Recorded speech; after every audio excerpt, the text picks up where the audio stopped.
শ্বশুরবাড়ি থেকে বাড়ি ফেরার পথে মর্মান্তিক পথ দুর্ঘটনায় মৃত্যু হলো এক যুবকের।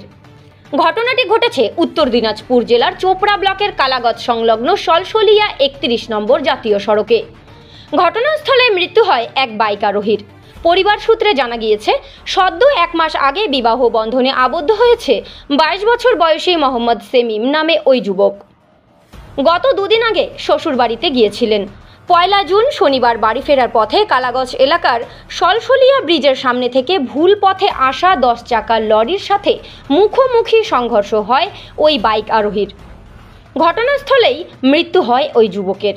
পরিবার সূত্রে জানা যায়, যুবকের বাড়ি সোনাপুর এলাকার বাংলা বিহার সীমান্তের গোলাপানাপাড়া এলাকায়। খবর পেয়ে ঘটনাস্থলে পৌঁছায় চোপড়া থানার পুলিশ। মৃতদেহটি উদ্ধার করে চোপড়া দলুয়া প্রাথমিক স্বাস্থ্য কেন্দ্রে নিয়ে যাওয়া হয়। পুরো ঘটনার তদন্ত শুরু করেছে চোপড়া থানার পুলিশ। ঘটনাস্থল থেকে পলাতক ১০ চাকার লরিটি। পাম্পের পরে পড়তেছে জায়গাটা, পাশাপাশি ৩ মাইলের পাশে।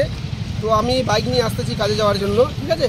তো আমার সামনে দেখলাম যে একটা ১০ চাকা গাড়ি মানে রং রাস্তায় যাচ্ছিল, আর ছেলেটা শিলিগুড়ির দিকে যাচ্ছিল, ঠিক আছে। তো যাওয়ার পর মানে ১০ চাকা গাড়িতে ভুল ছিল, ধাক্কা মারে, ব্যাস। তো সাথে সাথে ডেড হয়ে গেছে।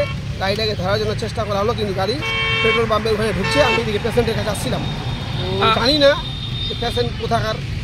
প্রথমে ধাক্কা লাগছিল, ধাক্কা লাগার পর তারপর যখনই ছেলেটা পড়ে গেছে গাড়িটাকে ছেঁচড়ায় নিয়ে ব্যাস, কিন্তু ছেলেটা সাথে সাথে ডেড হয়ে গেল।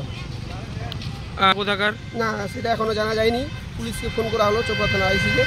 হ্যাঁ, তো যাই হোক পুলিশ আসলো। এখন আমরা তো ডেড বডিকে হাত দিতে পারতেছি না। পুলিশ আসে নিয়ে তুলে নিয়ে গেলো, এখন হয়তো হসপিটাল কিংবা মেডিকেলে নিয়ে গেল। এখন অ্যাক্সিডেন্টটা কোথায় হয়েছে? অ্যাক্সিডেন্টটা এটা জায়গার নাম ঠিক অ্যাকচুয়ালি হচ্ছে তোমার সলসলি বলে আর কি, মানে পেট্রোল পাম্প পার হওয়ার পর, কালাগজ পেট্রোল পাম্প পার হওয়ার পরে যে সলসলি নামে একটা জায়গা আছে সেখানে। ছেলেটা কিসে ছিল? ছেলেটা বাইক নিয়েছিল একাই, নতুন গাড়ির এখনো নাম্বার হয়নি, কিন্তু জানা যায়নি যে ছেলেটা কোথাকার। আপনার নাম? আমার নাম সুবল দেবনাথ। আপনার বাড়ি?